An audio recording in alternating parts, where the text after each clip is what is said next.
صح أنهم ما رفعوا حجرا إلا ووجدوا الدم تحته، ولم يصح أن الملائكة تبكي في يوم عاشوراء كل سنة وتطالب بأخذ الثأر للحسين. كل هذا كذب ولا يصح، والعجب ممن يصدق مثل ذلك ويريد أن يزرع الفرقة والشقاق بين المسلمين.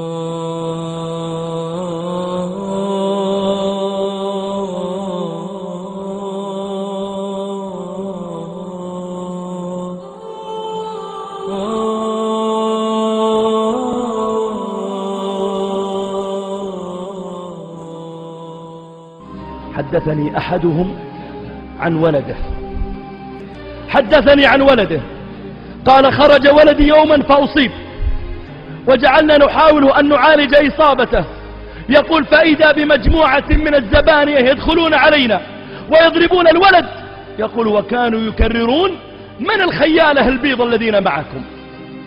من الرجال البيض الذين كانوا يركبون خيولا بيضا؟ أين هم؟ اعترف منهم. يقول: يا شيخ والله لا كان معهم خيول ولا رجال بيض، إلا أن تكون ملائكة من السماء، إلا أن تكون ملائكة من السماء، إلا أن تكون ملائكة من السماء.